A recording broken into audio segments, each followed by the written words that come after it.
दुई गाउँका दुई किसान। तिमीलाई थाहा छ? के तिमीलाई थाहा छ एउटा यस्तो गाउँ पनि छ जहाँ हरेक किसानसँग आफ्नै जादु शक्ति छ? तर त्यो शक्तिले भन्दा पनि मेहनत कसले गर्यो भन्ने कुरा ठुलो हुँदो रहेछ। उता जादुई गाउँ थियो, नाम थियो फसिलपुर। त्यहाँ दुई साथी किसान बस्थे, हरिलाल र शिवराम। हरिलालसँग यस्तो जादु थियो, उसले हात हल्लायो कि बिउ आफैतिर जमिनमा पर्थ्यो। ऊ भने सोच्छ, मसँग जादु छ, किन मेहनत गर्नु? शिवरामसँग जादु थिएन, तर उसको मनमा थियो ठुलो साहस र पसिना बगाउने जोस। ऊ भन्थ्यो, जादु त राम्रो हो, तर म माटोसँग साँचो माया गर्छु।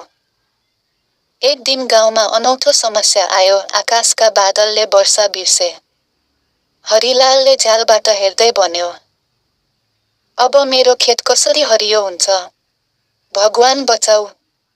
शिवरामले भने अर्कै योजना बनायो।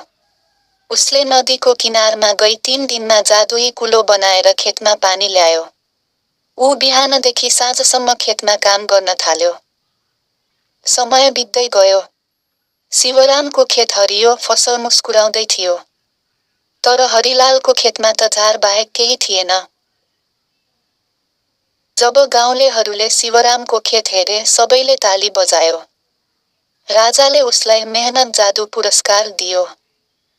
हरिलाल पनि लाज मान्दै भन्यो, अबदेखि म पनि मेहनत गर्छु। जादु होइन, पसिनाले फल फल्छ। जसले हरेक दिन माटोसँग बोल्छ, उसकै खेतमा भगवान बस्छ। मेहनत नै असली जादु हो।